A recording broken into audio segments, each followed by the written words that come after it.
په سواد کې ټوریزم انډستری چې دا پروموټ کړي شي او موږ پروموټ کړیم دا کو دا ټوریزم انډستری پروموټ شي نو په سواد کې خوشحالي راتلی شي په دې ملکن ډیویژن کې خوشحالي راتلی شي ان شاء الله دا غي د برابر کار کوو او په هغه باندې زموږ نظر دی د غریب د باره بس کوو او د سواد د ترقۍ د باره بس کوو په سواد په مټه کې چې کوم د ترقۍ کارونه روان دي دا سر ته رسول دي دا ضروري ده دویمه خبره ده چې د غریب د باره کاروبار او هغه ته روزګار ورکول دي هغه یو ټوریزم انډستری ده او حکومت بس کوي چې حکومت ولا راشن کارت ورکي او چې څومره غذایی اجناس دي چې پای ولا سبسډي ورکي او د غریب د ژوند چې د هغه سر راوچت کی داغه لپاره دا کارونه دي دا کول له ان شاء الله دا د په نوټس کې دا وکول ان شاء الله د دې صوبې د ټولو نه غټ کمپلینټ چې ما جوړ کړو هغه پاتې شو په دې صوبې کې موټرویز جوړول موټرویز یو موټروی فیز 1 جوړ شوی دا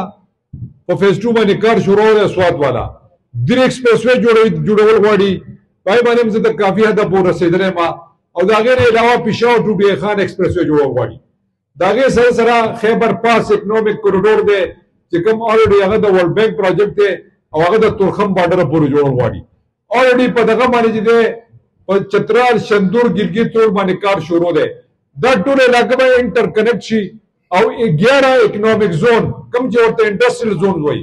هغه ما جوړ کړي او نور به جوړول غواړي چې دا ټول علاقه کنیکټ شي د بل سره او دا سی پیک روډ قرار شي او دا وسره اکنومیک زون جوړ شي دا انډستریل زون جوړ شي ځکه چې حکومت سره دومره روزګار نشي ورکولای د دې سره به روزګار راځي د دې سره به خوشحالي راځي ان شاء الله دا صوبه موږ په دغه طریقو چتو دا زمونږ پلان دی په دې باندې به ان شاء الله تعالی عمل کوو د دې خلکو سره دا هیڅ نشته دی به تاسو سوي زما سګوما دی به تاسو چې زما صرف خپل جیب پورا کوم نو به سم نه ما د دې نه علاوه صحت کارت بند شوی دی کسان کارت بند شوی دی دا زموږ پروجیکټ دی ما په تعلیم کارت باندې په ایجوکیشن کارت باندې کار کړو څومره چې دلته په خیبر پختونخوا کې ځوانان دي او د سرکار چې څومره کالجونه دي یا یونیورسيټي دي پای کې باغو ته موږ فری تعلیم ورکو دا زموږ په ایجنډا شاملو د دې علاوه راشن کارت چې هغه د ما په دې بجټ کې کم څه موږ بیا پاتې شو 10 ارب روپۍ خو دی وي چې هغه راشن کارت چې کم خلک زموږ غریبانان وړي دي او هغه د غربت د لکیر د لاندې راځي داغه د بیس یو ډیټا د احساس پروګرام یو ډیټا موږ کړی و داغه سر وشي و چې په هغه باندې موږ هغه ته کم چې غذایی اجناس دي کوغه وړي دي کوغه ورجې دي کوغه دالونه دي کوغه وړي دي چې دا سلور 15 آیټم هغه ته یا فری یا په ډېر کم قیمت باندې هغه ته موږ ورکو ځکه چې غربت ده داغه لپاره دا ډېر ضروری ده داغه نه علاوه په اورو باندې سبسډي ورکول غواړي چې چشمه راټ بانک کینال له یو نه تلو داغه ایکسټنشن او داغه نه وبو چې تولې په سولر سیستم باندې یا په بجلی باندې چې هغه ځمکه د وبو د لاندې راشي نو دلته به د غنمو یا د وړو چې کوم موږ ورو خپلواز نیولې پنجاب ته چیرې موږ له وډه راکا موږ له غنم راکا نو داغه سره زموږ دا مسلې حل کېدې شي او داغه 120 ارب روپو پروجیکټ اخره کې 160 ارب روپو ته رسیدل او هغه اپروچ شوی اوس حکومت شته چې داغه افتتاح وکړي چې داغه څوک کار وکړي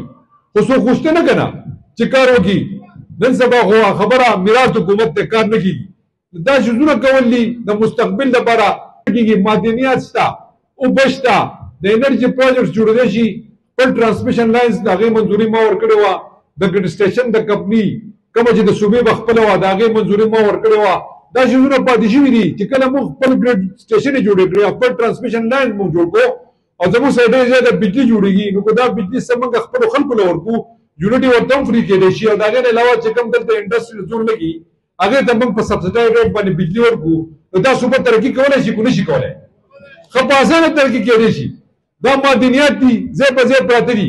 هغه لپاره موږ پلانینګ کړو چې موږ د پرایویټ سېکټر سره جیویزو او په اسانه باندې نیمه پیسې غاغلي او نیمه پیسې د خیبر پختونخوا په خزانه کې راځي او په دې خلکو باندې انویسټمنټ کیږي نو دا ارزه کې دی شي او دا موږ کړی لپاره موږ پلانینګ کړی بل بدقسمتي ده په هر ځای کې چې کم زمونږه زریز بکې چې دي کم کروندې والے بکې دي هغه ورځ ته ورځ هغه باندې څه پروجیکټ د کورونو راځي سزمکه اسې خرابېږي مارکیټونه به جوړېږي نو د هغې لپاره پراپر پلانینګ پکار و هغه اکټ ما جوړ کړی او هغه اکټ ما پاس کړی مو او د هر غټ ښار د هغې پلانینګ هم شوی چې کوم ځای کې به اګریکلچر سیکټر جوړېږي کوم ځای کې به انډسټریل سیکټر جوړېږي او کوم ځای کې به شاپینګ مال جوړېږي نو هر یو شي له یو طریقه یو قانون پکار دی چې دا مسلې زموږ حل شي د آبادي روکتام پکار دی دا ډېر مسایل دی دې صوبې د دې ملک خو څوک یې د نیک نیتي سره کوي نه او انشاءالله چې الله تعالی موږ له موقع راکړه نو دا به کوو د دې نه علاوه په امن باندې کار کول دي د دې صوبې نن سبا چې سدرن ډسټرکټ ته څوک تللی شي نو انشاءالله په 9.5 سال کې تاسو عمل لیدلی او حکومت راغی او انشاءالله په دې صوبه خیبر پښتونخوا کې به د پاکستان تحریک انصاف پارلیمنټرین حکومت جوړیږي ستاسو کار دی دونه جواب ورکول په 8 فروری به دونه جواب ورکوئ او هغه به په دومره د کاغذ ټوکړه په بیګ او په دې پګړۍ دا د عزت نښه ده په دې به مهر لګوئ نو هر څه به ګټئ انشاءالله العزیز